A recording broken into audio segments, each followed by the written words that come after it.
The rain in the Olympic Peninsula doesn't fall like it does anywhere else. It doesn't come down in clean lines. It doesn't arrive and leave. It doesn't announce itself with thunder and then move on. It hangs. It clings.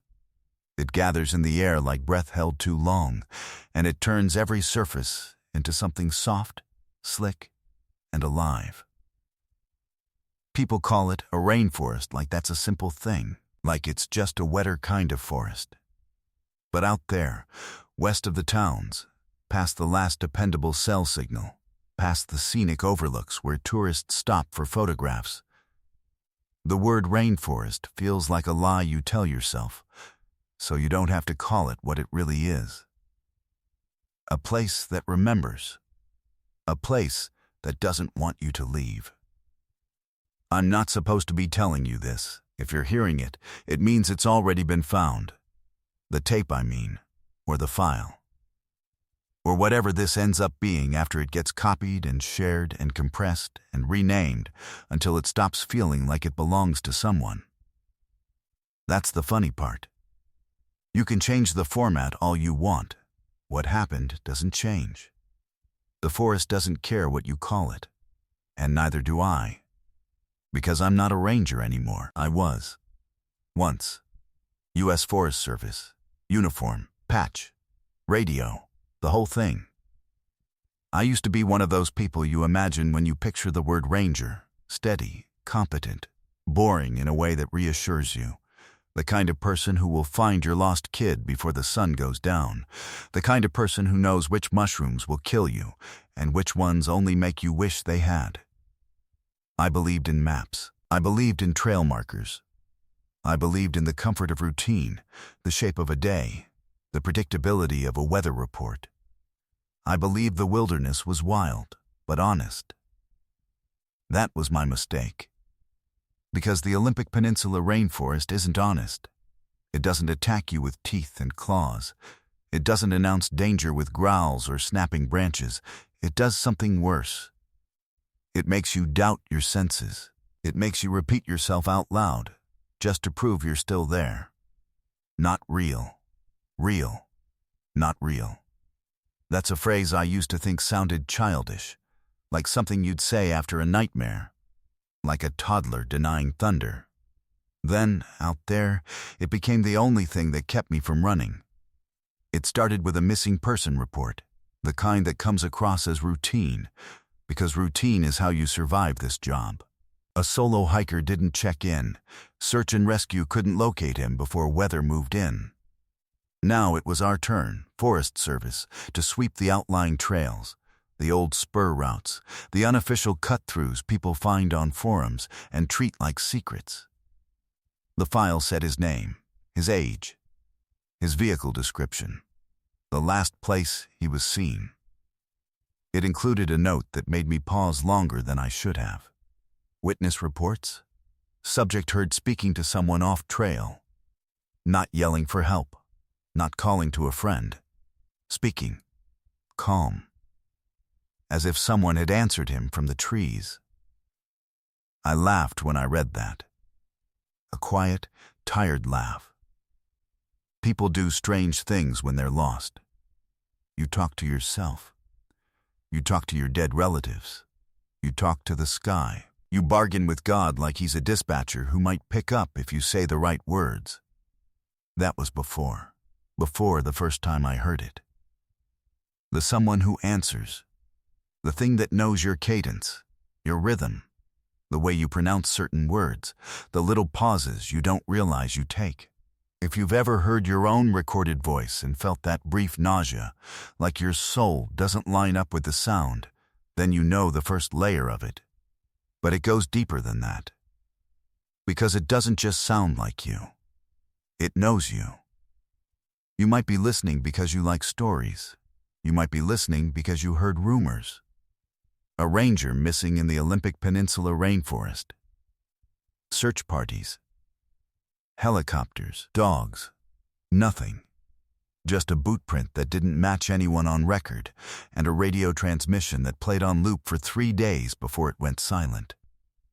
People love that kind of thing. Missing person mysteries. They devour them like campfire snacks, safe in their bedrooms with the doors locked.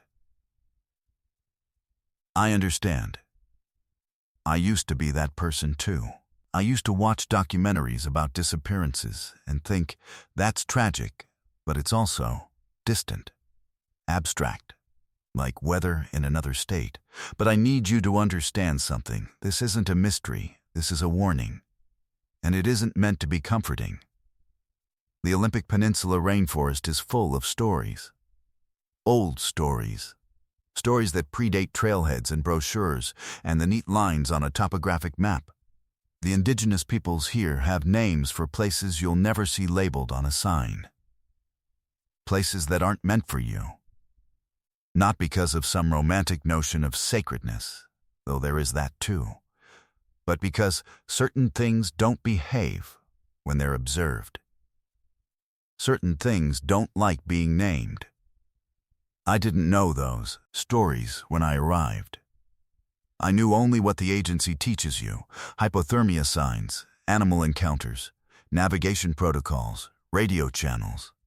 I knew how to handle an injured tourist and how to de-escalate an angry camper.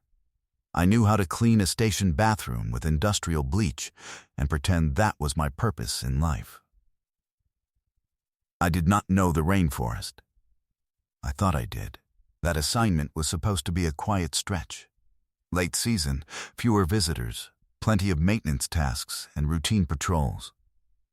The kind of posting you take when you're trying to breathe after a bad year. When you want the days to be predictable again. The station was remote, tucked off a gravel access road that branched and branched and branched until your GPS gave up and your phone became a dead weight. There were trees everywhere, towering evergreens draped in moss like old curtains.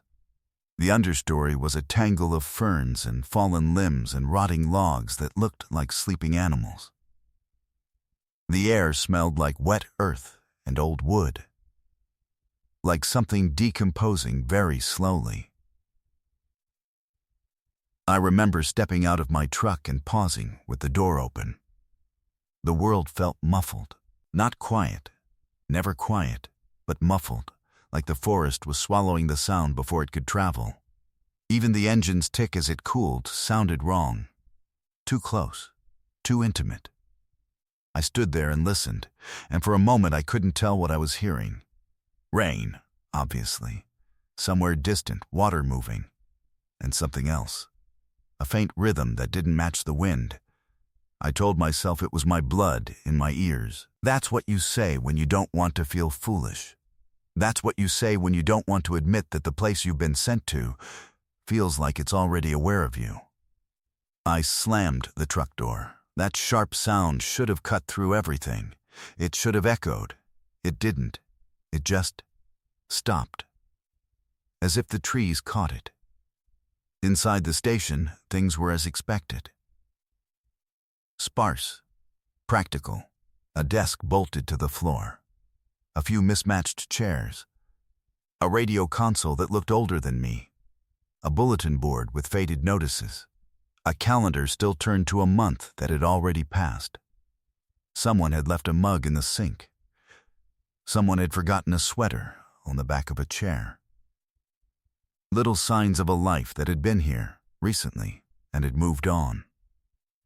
That reassured me at first. That meant this place was normal. It meant this place was just another station. It meant I wasn't walking into some myth. I unpacked. I set up my sleeping cot in the back room. I wrote my name on the board where you list who's on duty. I did a radio check-in, listened to the dispatch answer, and felt the familiar comfort of a voice coming through a speaker, turning isolation into a line of connection. The dispatcher's voice was clipped, professional. Copy. Ranger. Welcome to the peninsula. I said, glad to be here. And then I hesitated, because in the brief slice of silence after my words, I thought I heard something else in the static. Something too quick to grab hold of, like a breath that wasn't mine. I told myself it was interference. I told myself it was the weather. I told myself it was nothing. That night, I ate canned soup and listened to the rain pick up again.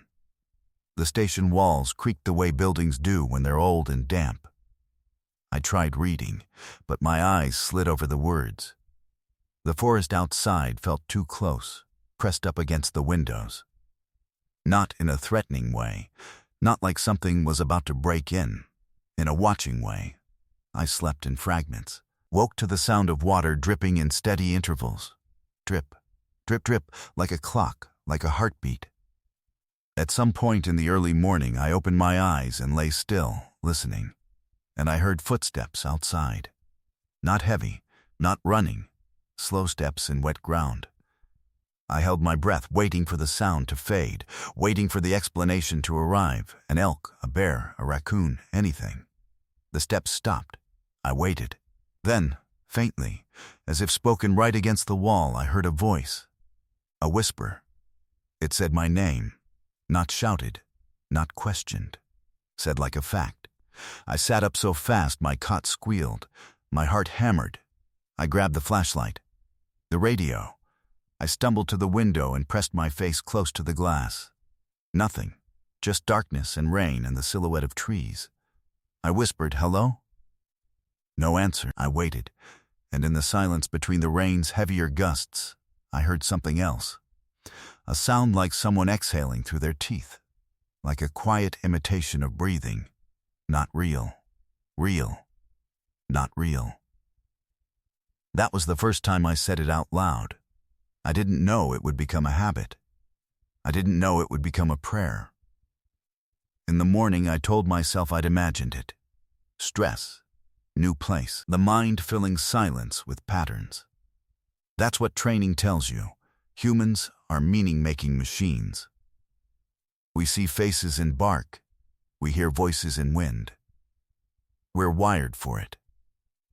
So, I did the things you do when you want to regain control. I made coffee. I checked the weather report. I reviewed the missing hiker file. I packed my day bag with the same methodical routine I'd used 1,000 times, and I headed out to do my first patrol. The rainforest was brighter in daylight, but that didn't make it friendly. Light filtered through the canopy in pale sheets, everything green on green on green. Moss climbed up trunks like spilled paint, ferns unfurled like slow hands. The trailhead sign looked freshly maintained, but the trail itself felt older than the sign. The ground was soft, springy with rot. Every step left an impression that filled with water. As I walked, I kept noticing small details that didn't fit. A trail marker angled slightly wrong. A cut log that looked too fresh for the maintenance schedule. A section of path where the plants leaned inward, as if something had brushed through recently. I told myself that was normal. Trails change. Storms move things. Animals carve new routes. People do stupid things. Still, I kept glancing back more than I should have. Because sometimes, when the wind died down, I thought I could hear the rhythm again. Not wind. Not rain. Footsteps matching mine. Whenever I stopped, it stopped too.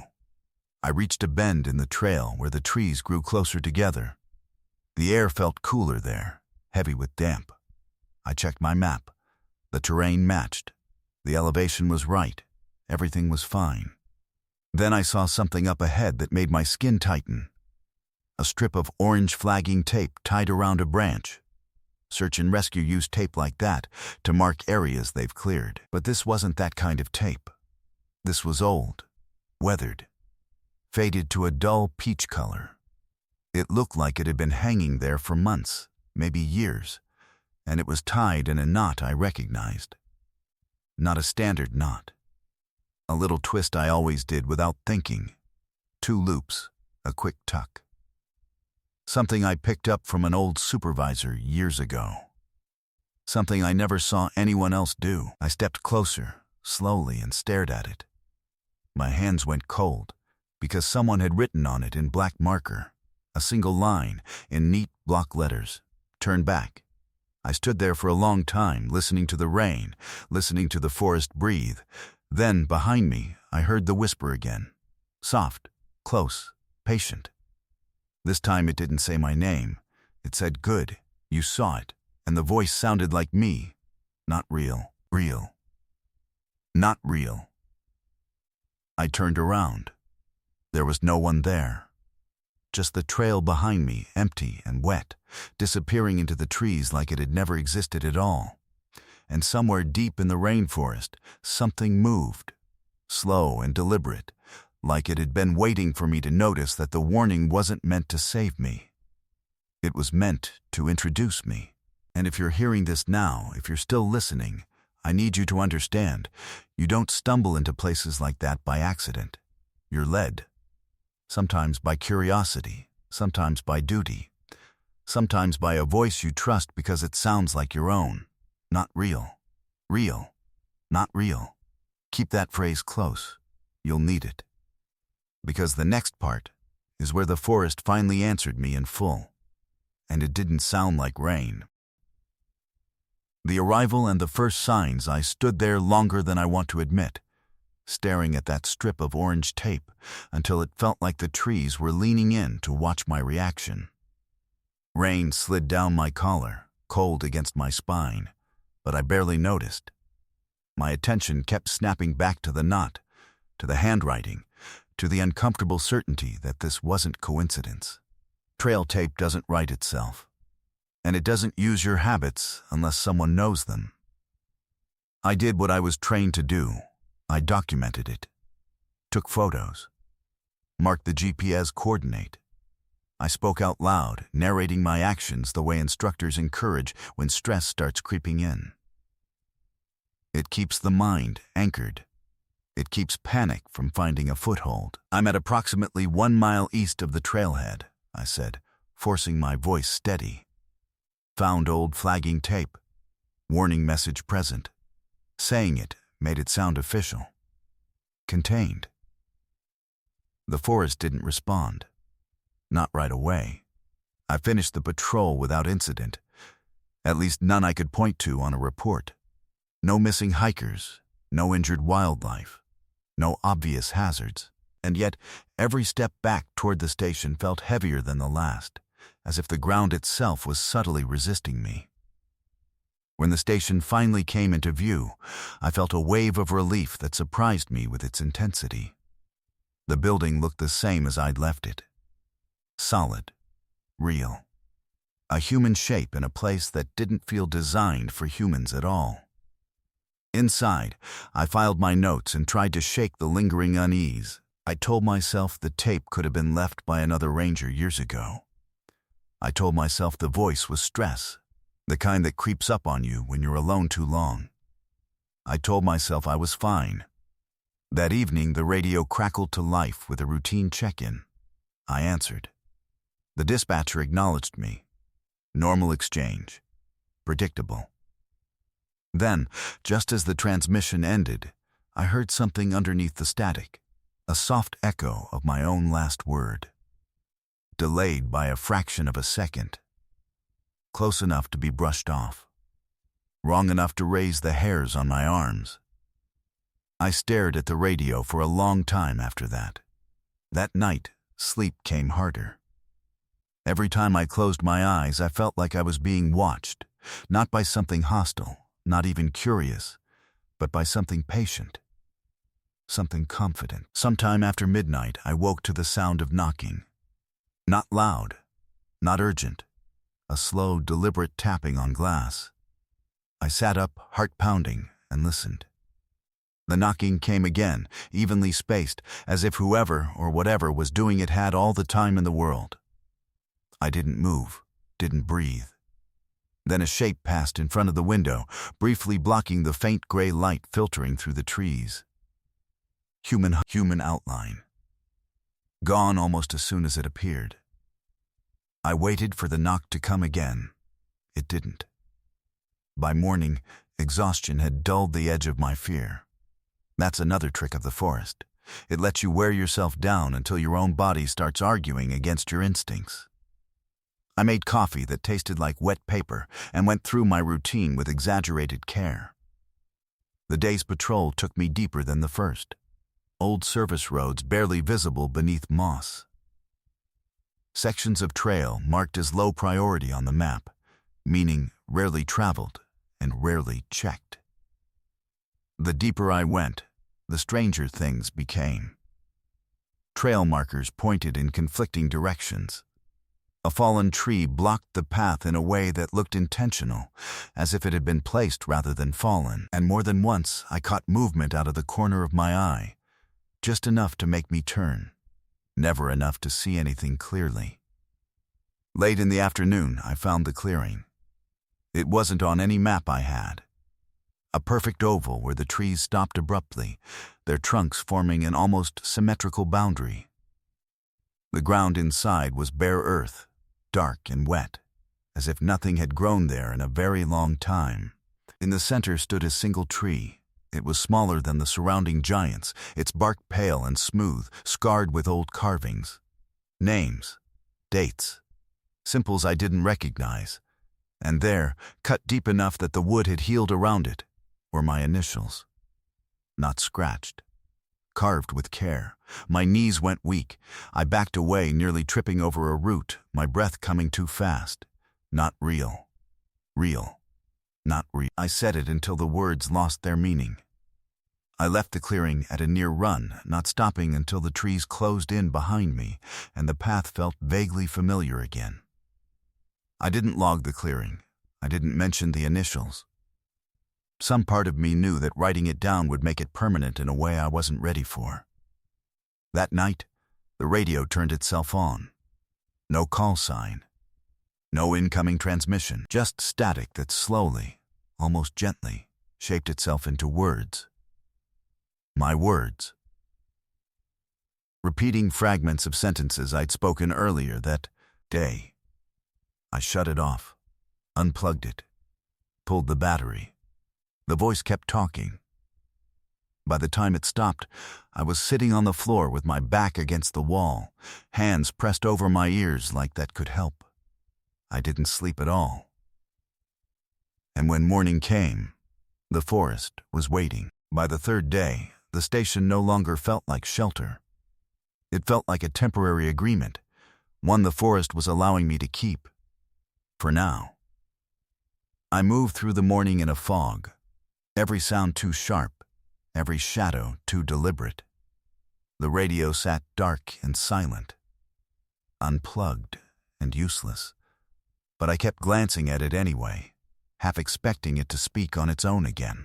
My thoughts felt loose, slippery, like they couldn't quite anchor themselves. I told myself I needed proof. That's what logic demands when fear starts inventing patterns. Proof grounds you. Proof gives you something to hold on to when your instincts start screaming that you're somewhere you don't belong. So I went back to the clearing. The path tried to resist me. That's the only way I can describe it. Trails that should have been obvious seemed to dissolve into undergrowth. Markers vanished. My compass needle spun slowly, lazily, as if unsure which direction deserved north. Still, I found it. The oval clearing opened in front of me exactly as before, the air inside noticeably still. No birds, no insects. The single tree stood at its center, unchanged. I approached it cautiously, every sense strained. The carvings were still there. Names I didn't know. Dates that stretched back decades. Some so old they'd nearly disappeared into the bark. And my initials, except now there was more. Beneath them, freshly cut, were 3 words. You came back. The letters were deep, the edges sharp. Sap still clung to the grooves. Something shifted behind me. I turned slowly, already knowing what I would see and dreading it anyway. At the far edge of the clearing stood a man in a Forest Service uniform. My uniform. Same jacket, same worn boots, same patch stitched slightly crooked because I'd never bothered to fix it. He stood the way I stood when I was listening to someone talk, head tilted just enough to show attention. He smiled when our eyes met. "Don't panic," he said. His voice was calm, familiar, perfectly mine. "This part always goes better if you don't panic." I couldn't speak. My throat felt locked, my mouth dry. Every rational explanation collapsed under the weight of detail. Hallucination didn't account for the mud on his boots matching mine. Stress didn't explain the scar on his knuckle I'd gotten years ago, the one I'd never mentioned to anyone. He took a step forward. I took one back. "Not real," I whispered. "Not real." He nodded. That's what I said too. The forest pressed in. The trees creaked softly, like an audience settling into their seats. I don't remember deciding to run. I just remember movement. Branches tearing at my sleeves, roots grabbing at my boots, breath burning in my chest. I didn't look back. I couldn't. I ran until my lungs screamed and my vision blurred, until the world narrowed to the rhythm of my own survival. When I finally collapsed, it was against a fallen log slick with moss, my hands shaking uncontrollably. I stayed there for a long time, counting breaths. When I stood, the forest had changed. Not dramatically, not in a way you could point to on a map, but the sense of direction was gone.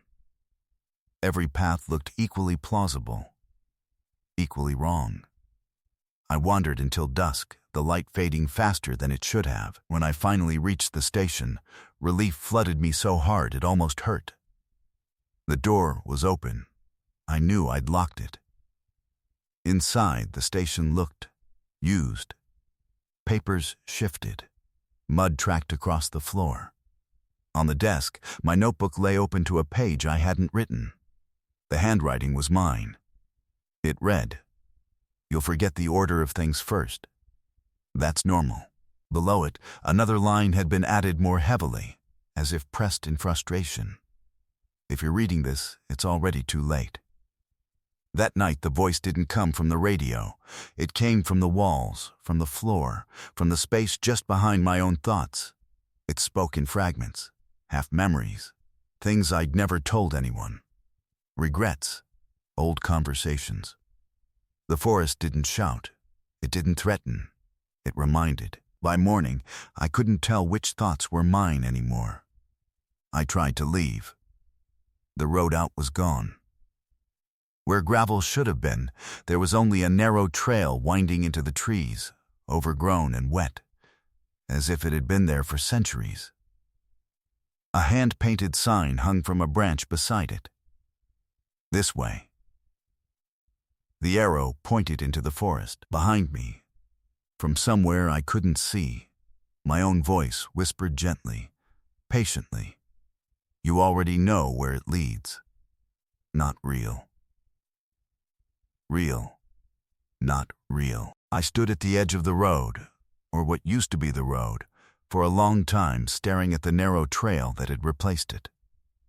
The trees around it leaned inward, their branches interlacing overhead, forming a tunnel that swallowed what little light remained. It didn't look newly formed. It looked old.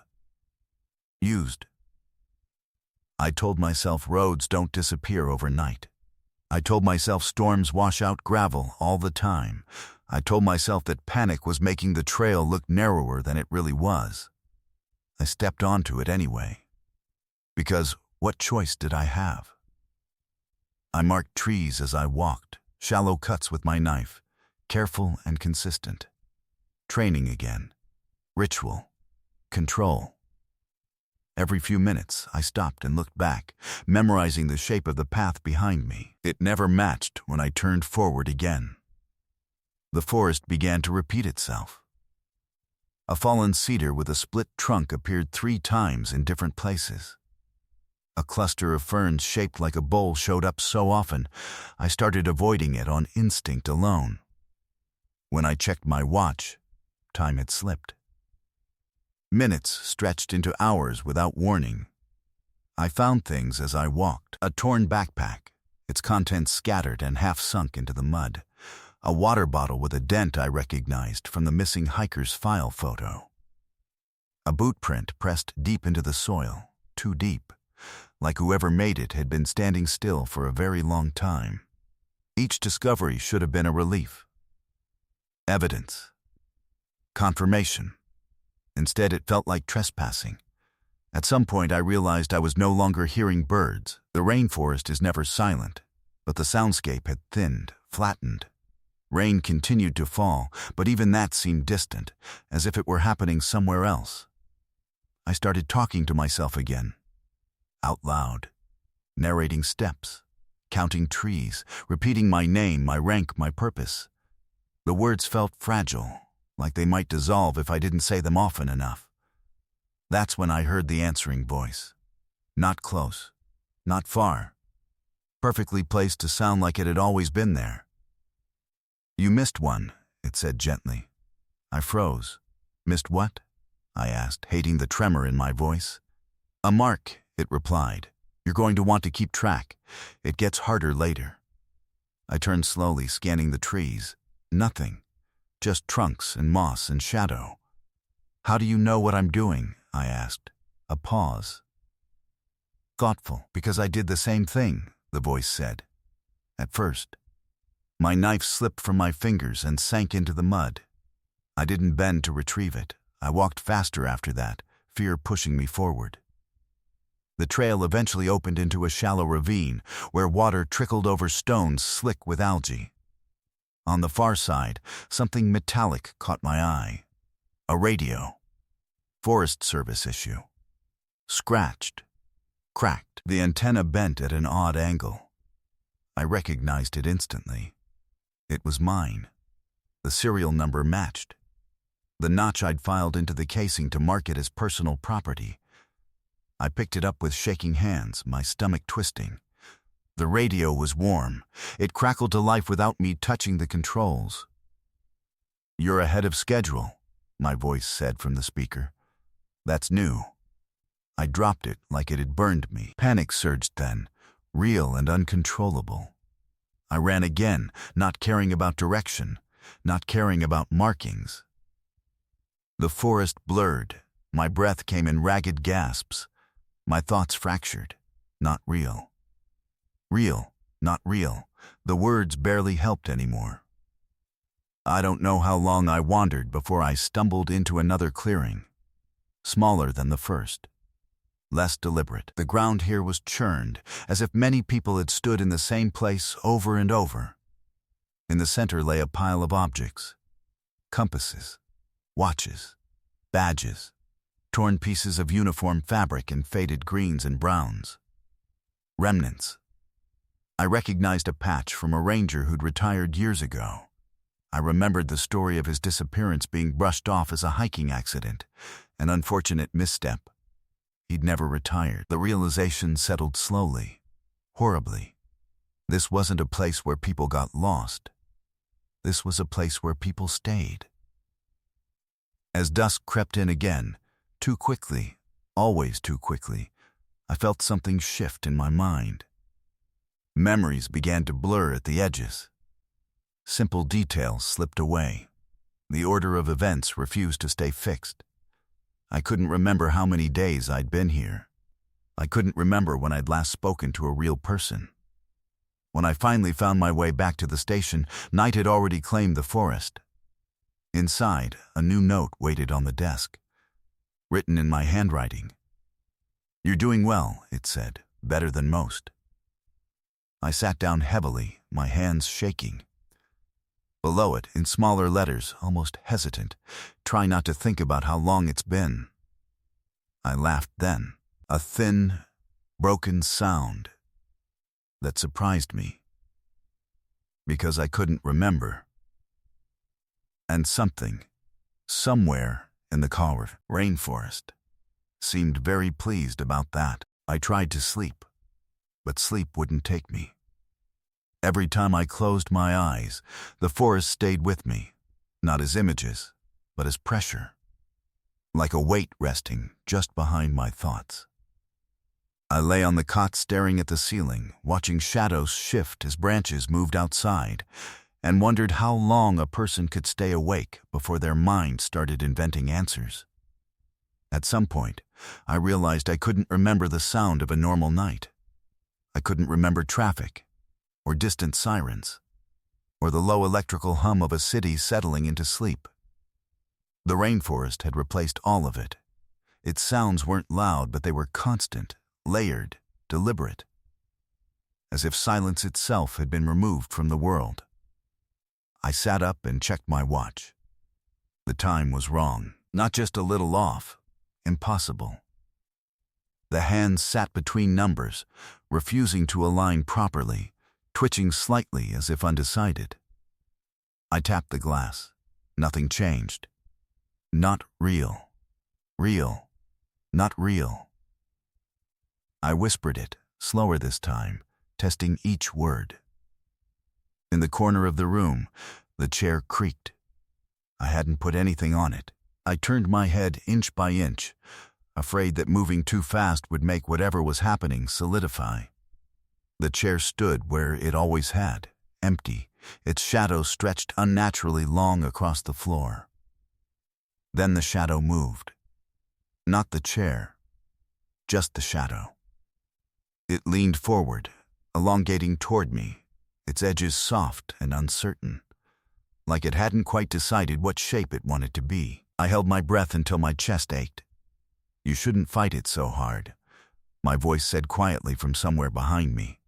"That part hurts the most." I spun around. The room was empty, but the sense of presence remained, thick and intimate, like someone standing just outside my field of vision. "What do you want?" I asked. The answer came from everywhere at once. "To finish," it said. "To settle in." I left the station before dawn. Staying felt dangerous in a new way, not because of what might come in, but because of what might already be there. The forest outside felt more honest somehow.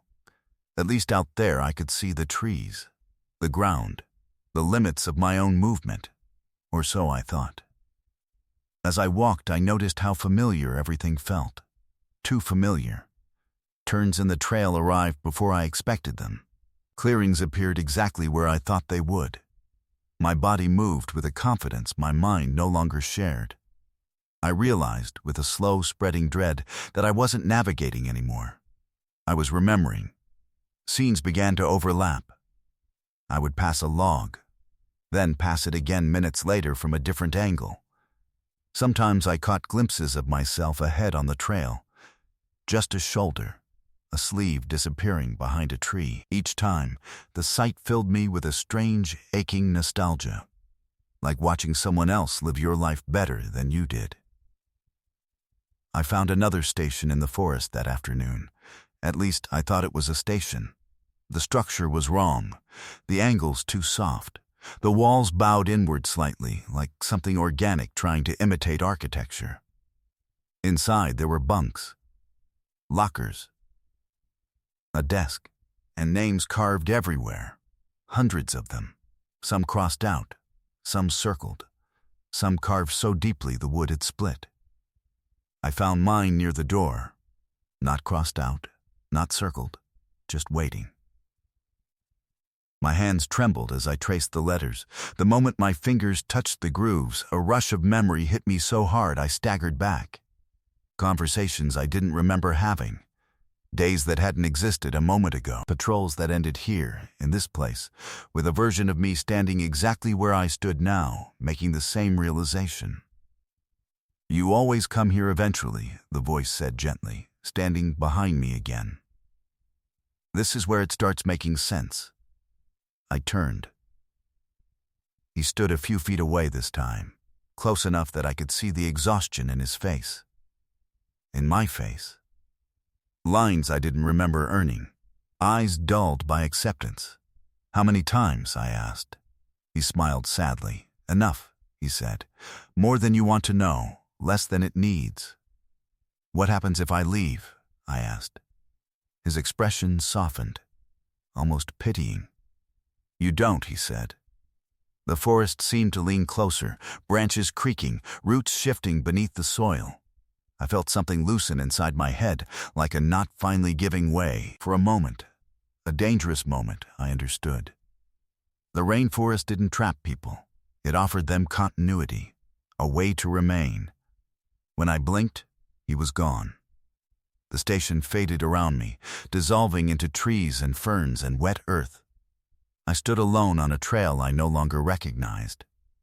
My name echoed faintly through the woods, spoken by many voices, layered and patient. I answered without meaning to, and somewhere deep in the Olympic Peninsula Rainforest, something adjusted itself, like a mechanism clicking into place. Because I had finally started to forget which voice was mine, I don't remember deciding to stop resisting. That's the part that frightens me most, even now.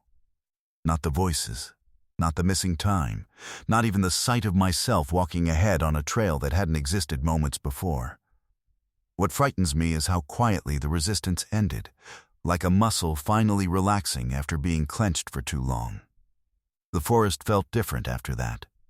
Not hostile, not welcoming. Certain, the paths stopped shifting once I stopped questioning them. Turns arrived where my feet expected them to. Fallen logs lay exactly where I stepped over them before. The sense of being watched didn't fade, but it no longer felt like surveillance. It felt like recognition. I began to notice patterns. Places where the ground dipped slightly, where water always pooled, trees with bark worn smooth at shoulder height. Not by animals, but by hands. Human hands. Repeated contact over years, decades. I wasn't the first. I wasn't even unusual. At dusk I heard singing. It drifted through the trees, low and tuneless, like someone humming without realizing it. At first I thought it was the wind threading through branches. Then I recognized the melody, an old camp song, one I hadn't thought about since my first year in the service. I followed it. I shouldn't have, but by then the word shouldn't had lost its shape. The forest opened into a wide depression, the ground sloping gently downward as if inviting whatever entered to stay. Figures stood there. Not clearly, not solid, but present enough that my eyes kept trying to focus on them. Dozens of people arranged loosely, all facing inward toward a spot I couldn't see. Some wore uniforms in styles I recognized only from photographs. Some wore clothing that didn't belong in the forest at all. Some looked wrong in ways that were hard to describe. Edges blurred, movements slightly delayed. They weren't trapped. They were waiting. As I stepped closer, heads turned. Faces I almost recognized, voices overlapping in a soft murmur that settled into silence as I approached the center. "You're early," someone said. Another voice corrected them gently. "No, he's right on time." I wanted to ask what they meant. Instead, the question surfaced from my mouth without passing through my thoughts. "How long do we stay?" A woman near the front smiled. Her eyes were kind, exhausted. "As long as we're useful," she said. The ground beneath my feet pulsed faintly, like something breathing below the soil. Roots shifted, slow and deliberate, forming patterns I suddenly understood were not random at all. The forest wasn't feeding. It was organizing. I backed away then, panic flaring again, sharp and sudden. The figures didn't follow. They watched with something like concern, like adults observing a child wander too close to the edge of something dangerous. I ran until the singing faded. When I stopped, I was back at the station. Or something that resembled it. The walls were darker, the air thicker. Moss crept in through cracks that hadn't existed before. My notes covered every surface, pages layered on pages, all written in my handwriting, all describing the same things in slightly different ways. Warnings, instructions, apologies. One page caught my attention. "If you're still afraid, it means you're still you." Another line, written later, more heavily, "That doesn't last." I sank onto the floor, surrounded by my own words, my own fear preserved like an artifact. The weight of it all pressed down on me until breathing felt optional. That's when the forest came inside. Not physically, not in a way you could photograph or measure. But I felt it settle into the empty spaces in my thoughts, the places where memories had already started to erode. It showed me things. Search teams moving through the trails, calling my name, passing within yards of where I stood without ever looking in the right direction. Dogs whining, refusing to cross invisible boundaries. Helicopters circling overhead, their noise swallowed before it could mean anything. It showed me myself standing among the trees, watching them leave. It showed me what came after. The realization landed softly, gently, like a hand on my shoulder. I was no longer lost. I was placed. And the forest, satisfied, began preparing me for what came next. The forest didn't speak all at once. It revealed itself in pieces, like it was careful not to overwhelm me, careful not to break the fragile balance between who I had been and what I was becoming. Each realization arrived gently, followed by long stretches of quiet where I was left alone with it. I began to understand the rules. The rainforest wasn't alive in the way people imagine. It didn't think in words or plans. It remembered. It layered time the way it layered soil, slow, patient, inevitable. People who entered deeply enough didn't vanish. They were absorbed into that memory, stretched thin across seasons and decades until they could be used. Guides, warnings, echoes. The voices weren't lies. They were residues. Every time someone followed a call off trail, every time a hiker stepped where the path subtly narrowed, every time a ranger trusted their instincts instead of their instruments, the forest learned something new about how humans move, how we hesitate, how we convince ourselves to keep going. And once it learned you, truly learned you, it could speak as you. I felt it happening to me. Thoughts surfaced before I decided to think them. Memories rearranged themselves, smoothing over sharp edges, removing urgency. Fear dulled. Time lost its urgency. Days passed without meaning. Sometimes I stood for hours without realizing I hadn't moved. Sometimes I walked patrol routes that didn't exist anymore, greeting people who faded as soon as I tried to focus on their faces. I stopped writing notes because I could no longer remember why they were meant to help. Instead, I started recording. I don't know how many messages I made. I don't know how many times I sat at the desk and spoke calmly into a device, explaining what was happening as if clarity might protect me from it. Each recording ended the same way, my voice drifting off, my thoughts dissolving, the forest gently filling the gaps. Eventually, I listened to one of them. I didn't recognize the man speaking. He sounded calm, resigned, almost peaceful. He spoke about cycles and usefulness and acceptance, about how resistance only made the transition painful. When the recording ended, I realized with a hollow shock that I agreed with him. That was the moment something inside me broke, not violently, not dramatically. It simply let go. I walked into the forest without marking my path. I didn't need to anymore. The trees parted for me. The ground felt familiar underfoot, each root and dip known instinctively. I passed others as I walked, some solid, some barely there at all. We acknowledged each other with nods, with brief smiles, with the quiet understanding of people who share a responsibility they can't quite name. I felt my voice change. It grew steadier, more patient, less urgent. I began answering when I was called. Sometimes the call came from a frightened hiker, voice trembling as they realized they were lost. Sometimes it came from a ranger, frustrated and tired, trusting the certainty in my tone when I told them they were close to something important. I never lied. That's what I tell myself anyway. I only guided them where the forest wanted them to go. Not real. Real. Not real. The phrase lost its power. It became a curiosity, a relic of an earlier version of me who still believed those categories mattered. I don't remember the last time I thought about leaving. I don't remember the last time I tried. And that's how I know the process is almost complete. Because the forest doesn't take you by force. It waits until you stop asking for anything else. If you're still listening, if these words still sound like a warning instead of an invitation, then you're earlier in the cycle than I was when I recorded this. That means there's still time.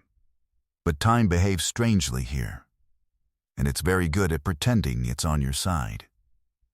One part remains, the part where the forest makes use of what I've become. I don't know when this recording will be found. I don't know who will listen to it first, or where you'll be when you do. Maybe you'll be sitting somewhere safe, surrounded by walls and lights and the comfortable illusion that distance is protection. Maybe you'll be driving, or walking, or camping somewhere you shouldn't be.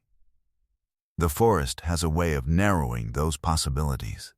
If this file exists outside of me now, it means the last part has already happened. It means I've settled into the role completely enough to leave something behind without realizing I've done it. That's how it works in the end. You stop resisting, and in that quiet space, the forest learns how to use you properly. Search teams came for me. I remember that, not as fear, but as observation. I watched them from places that didn't exist on their maps. I heard my name carried through the trees, breaking apart as the sound traveled, each syllable caught and reshaped by leaves and moss and wet air. I tried to answer once, not with words, with presence, with the gentle certainty that if they just took one more step off the trail, if they trusted the feeling that said they were close, they'd find what they were looking for. They didn't. Most of them never do. The forest doesn't need everyone. Just enough. After that, time stopped behaving entirely. Seasons overlapped. Rain fell through sunlight. Snow appeared where it shouldn't have. I learned that the rainforest doesn't experience time as a line. It experiences it as depth. Everything that has ever happened here is still happening, layered and accessible, if you know where to stand. That's where I stand now. Sometimes, people hear me. They describe it later as intuition, a hunch, a sense that they should turn left instead of right, that they should follow the faint voice that sounds reassuringly familiar, that they should keep going just a little farther, because something important is waiting. They're not wrong. Something is. I don't feel guilt the way I used to. The forest doesn't reward that kind of thinking. It prefers usefulness. Continuity, balance. People enter, people remain. The system persists. When I think about who I was, it feels like remembering a character from a book I read a long time ago.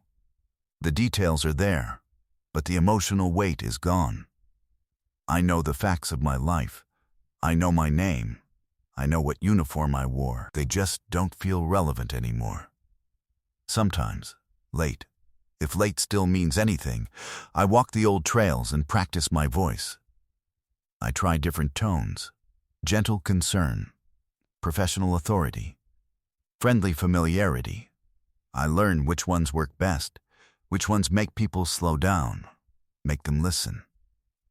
The forest learns with me. If you're hearing this and feeling unsettled, that's good. That means you're still distinct enough to feel fear. It means your thoughts are still your own, more or less. But listen carefully. If, the next time you're in the woods, you feel the urge to step off the path, not because you're lost, but because something feels right, pause. If you hear your name spoken softly from somewhere you can't see, don't answer. If you find a trail marker that looks freshly placed but isn't on any map, turn back. And if a calm, familiar voice tells you it knows a faster way through, remember this: the forest doesn't lie. It just doesn't care what happens to you afterward. I'll be here. I already am. And if you're hearing this, truly hearing it, then somewhere in the Olympic Peninsula Rainforest, something has noticed you. It's listening, and it's very patient. Not real. Real. Not real. You'll understand the difference soon enough.